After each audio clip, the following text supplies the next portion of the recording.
Marrow's Hollow sat like an oasis of brick and corrugated tin in the heart of the Redstone Basin, a ribbon of desert dotted with mesquite, saltbush, and sun-bleached rock.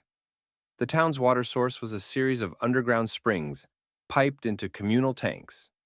Its main road crossed an ancient dry wash that people only remembered when the rare storm upstream turned into a threat. Summers were long, winters brief, and rain came mostly as a rumor until it arrived all at once. The local radio station, KHVO, doubled as weather alert hub, school bell, and town square, and Mayor Layla Hayes ran it with pragmatic warmth. The townspeople had their routines. Farmers like Eric Caldwell checked soil moisture by scratching at the cracked earth with a shovel. High school science teacher Maya Ortiz kept a simple gauge of runoff in the old wash as a class project. EMT Jace Merritt spent his mornings maintaining the volunteer shelter on the ridge and afternoons fixing the aging pumps with a team of retirees. The regional emergency coordinator, Dr. Noor Al-Sayed, a hydrologist called in during the seasonal rain window, had set up temporary sensors upstream. But the readings had slowed after a week of nothing. Drought-parched gullies simply looked like dry scars. On the outskirts of town, beyond the chain-link fence of the solar farm, lived Bindi, a large gray-red female kangaroo with a reputation. Locals had named her Stomper because of her habit of pounding the ground with her powerful hind legs whenever something in the landscape felt off. She was more than a curiosity. Farmers swore she could sense the rare underground water seep before the wells showed a rise, and children fed her scraps from the weekly market. Bindi's range overlapped with the one ephemeral creek that snaked in and out of visibility on satellite photos, the same wash the town had built its main evacuation route over. She spent her mornings grazing among the hardy grasses and her afternoons retreating into shaded rock outcrops, always keeping an ear to the earth. On what began as just another simmering afternoon, low clouds coalesced miles northward over the canyon, feeding the headwaters of the basin. Rain fell high and hard, intense, localized thunderstorms, ripping across dry arroyos. Up there, the ground did not absorb it. It answered with movement. Deep in the gullies, water surged, picking up sediment, rolling toward the narrow riverbeds like a dark promise. None of that had reached the town yet. The sky above Marrow's Hollow remained a pale blue, heat waves rising from cracked pavement. The usual afternoon lull had settled, and most of the town was inside, shutters pulled to keep the sun out. Bindi felt the change hours before the storm's runoff would have arrived. The deep rumble of water racing through the narrow upstream channels traveled not as sound, but as a faint, rolling vibration beneath her feet, an echo the desert rarely carried unless the ground itself shifted. She sensed the swell before the town did, the subtle lift in air pressure, the faint metallic tang in the breeze from dust and damp upstream, and the odd tremor that crept into the foundations of the rocks where she rested. She began to thump. Initially, it was a single, resonant beat, hard enough that the loose gravel near the solar farm rattled. Then another, then a sequence. Stomp, pause, stomp, stomp. The rhythm rippled outward, low and powerful, felt more than heard by anyone nearby.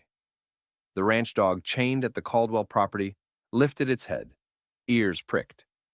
The old man who had been dozing on his porch, Eric, felt the vibration through his cane and frowned.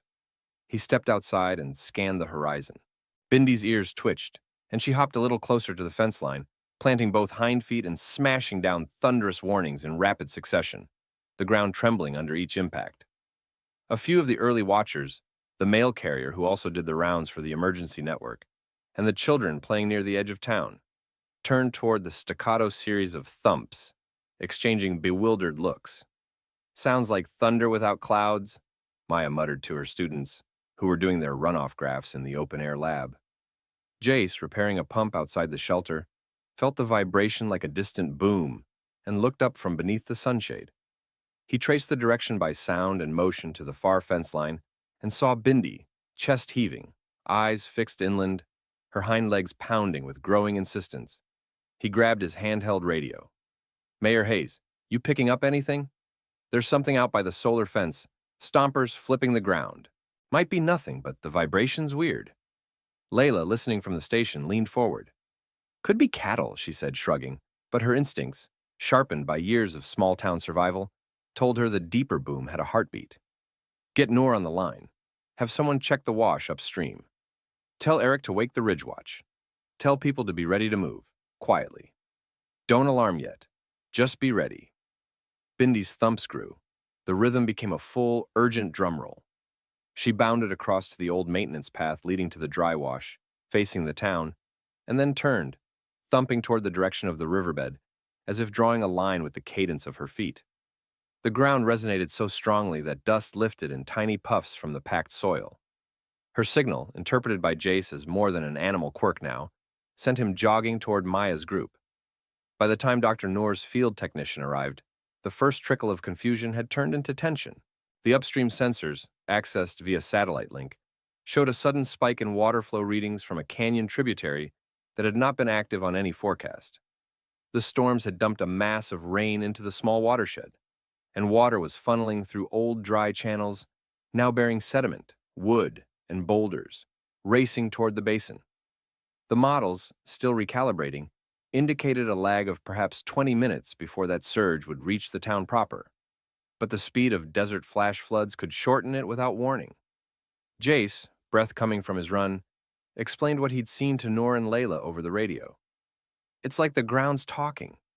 Bindi's been thumping for 15 minutes, pointing the way the water's coming. She's not moving away. She's pounding toward the wash. Noor, who had spent years correlating remote sensor data with on-the-ground anomalies in similar semi-arid systems, took the thumps seriously. Animals had always been early indicators. Birds fleeing before a wind shift, lizards seeking cover before a temperature inversion. A kangaroo in the desert? Unusual. But the pattern of her thump sequence, a directional beat toward the old wash and an escalation, was exactly the kind of weird data he logged when conventional instruments lagged. He fired up the town's emergency channel. All units, flash flood advisory, unusual upstream surge, primary flow likely entering from the northwestern wash. Evacuation route over the main road wash is compromised. Alternate path to Ridge B is being activated. Get schools and residents moving quietly. Mayor, we need the sirens started soon. Layla convened the volunteer team in the station. She looked out the window toward the distant rise where Bindi had thumped. That kangaroo's been pounding like a drum for half an hour, she said. She's trying to tell us something. Noor, if the wash takes out the main road, we lose our standard evac corridor. Move the buses, get the elderly, everyone, toward Ridgeby Jace, take the pickup and run the bypass markers. Maya, get your students up there, and don't let anyone go near the low ground. Use the old reroute plan we drilled last spring. The town school bell, silent on purpose during the dry months to conserve power, began to ring a staccato pattern agreed as the prep ring. People emerged from homes moving with trained calm. The elderly, guided by youths, clambered into utility vehicles. The children's parents followed with emergency kits. The work started with a whisper. Pull livestock to higher pens, move the library archives off the ground floor, and seed the ridge shelter with supplies. The usual route over the wash was being abandoned in favor of the older dirt road that sloped gently to Ridge B, a path unimproved but reliably dry. Bindi, her warning heeded, paused mid-thump and lifted her head as if listening. She thumped once more toward the flow of the wash and then, satisfied in the direction people were moving, bounded away into the shadows of the salt bush, her bulk retreating, but her presence still felt by the trembling ground. The sky over Marrow's Hollow darkened suddenly, not with the prelude of rain, but with the arrival of the wall of water upstream. The flash flood hit the old wash like a freight train, disguised as a river, a gray-brown slurry racing with surprising velocity, carrying tree trunks, mattresses, fencing, and silt. Where the dry riverbed had been a dusty scar, it became a churning, narrow torrent within minutes. The sediment-laden pulse thundered toward the town, with the kind of pressure that could lift cinder blocks and sheer wooden beams. The main road, still half populated, and some teams that had delayed a few minutes too long, buckled under the surge. The standard evacuation corridor, if people had been using it, would have been inundated, cutting off the low-income housing sector and the clinic. Instead, Ridge B filled with families, animals, and vehicles huddled on higher ground. Volunteers, now in position, directed drivers to the bypass route. The alternate shelter's solar generator hummed to life as communications were rerouted. Down in the wash, the flood leapt onto the old bridge, collapsing its middle span and sending a geyser of water skyward. The old concrete pumping station, located near the bank, took the full force and shuddered, its intake buried under debris. The town's water flow was temporarily disrupted, but lives were safe. No one was caught on the main corridor when the wall of water surged. Noor monitored the data, watching the engineered buffer of higher ground hold.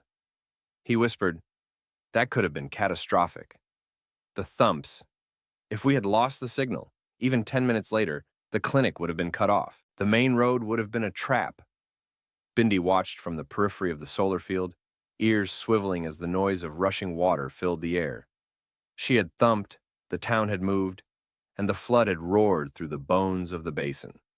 She sat, unbothered, chewing on a tuft of dry grass, while the people above breathed shallow, relieved breaths. In the flood's immediate wake, the purposeful calm of the evacuation shifted into coordinated mobilization. The Ridge Shelter, now host to over half the town's population, had doctors setting up triage for minor heat exhaustion, volunteers distributing clean water, and children on blankets counting their pets. The route that had been abandoned, now a foaming ribbon, was being assessed for structural damage. Mayor Layla went vehicle to vehicle, shaking hands, checking on elderly neighbors, and offering quiet thanks to those who had helped. Eric, standing at the shelter's edge, looked out over the torn wash. "If that bridge hadn't gone," he said to Jace, "we'd have had people turning around, thinking the road was clear. That kangaroo's drums saved us from that confusion." Word of Bindi's behavior spread quickly. The youth who had been guiding elders whispered about the Roo, who heard the water first. Noor included a note in the emergency log. Non-standard biological input, kangaroo ground thumps, correlated with upstream surge detection and triggered deviation from primary evacuation conduit. The log would later feed into state emergency reviews as anomalous early warning source. Volunteers took to repairing the secondary route markers, reinforcing the soil anchors on Ridge B's approach in case the next surge or debris flow tried to overrun the temporary shelter.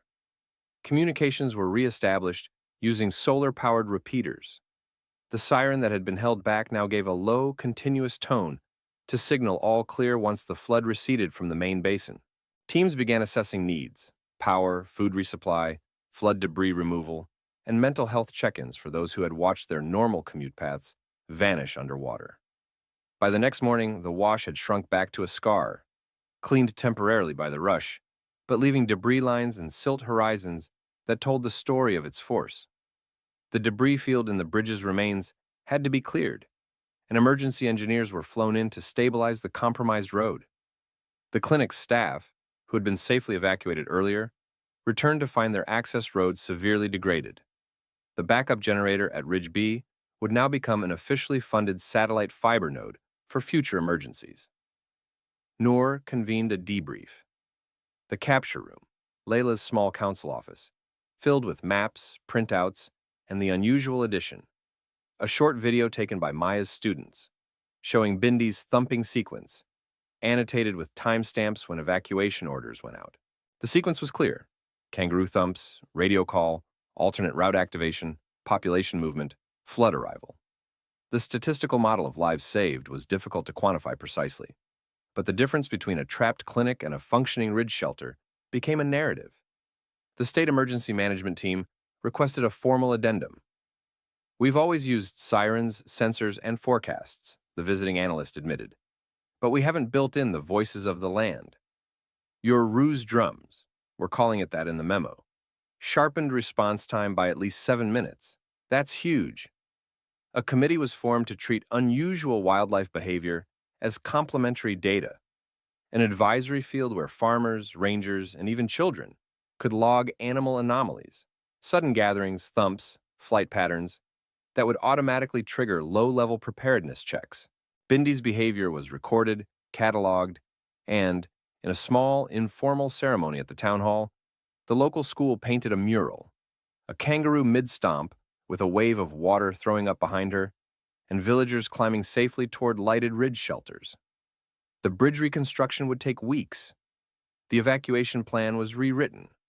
The primary corridor would now be dual, with the old route supplemented by a drilled-in ridge pathway and a prepositioned mobile shelter system that could be activated if any animal in the Wild Alert Registry signaled abnormal behavior in the days after heavy upstream rainfall. Seasons turned. The floodline became a reminder. Scarred earth, reinforced infrastructure, and a town with a new kind of respect. A small plaque went up near the shelter's primary path, carved in local sandstone, in gratitude to Bindi the Sentinel. Her thumps warned us. We listened. Lives were redirected, not lost. Marrow's Hollow, 2025. Children on school hikes would tap the plaque and whisper the story, adding their own interpretations. Some said she'd heard the water in her paws. Others claimed she had felt the desert's heartbeat. The emergency logbook, now digital, had a new field labeled Biological Signal, with a drop-down that included Kangaroo Thumping Event as one of the selectable inputs. Maya's science class incorporated the event into their curriculum. Students learned to overlay animal behavior reports with hydrological data, and the phrase, "listen to the land," became shorthand for comprehensive situational awareness. Eric, walking the ridge some mornings, would pause at the edge of the old wash and look out, tipping his hat to the shadows where Bindi sometimes appeared, a quiet nod of respect. Jace kept a small wooden replica of a kangaroo's foot in his toolbox, carved by one of the high school seniors as a thank you. Years later, when another storm brewed upstream and the first distant thumps rolled through the dust, the town didn't hesitate. The emergency siren went soft, then loud.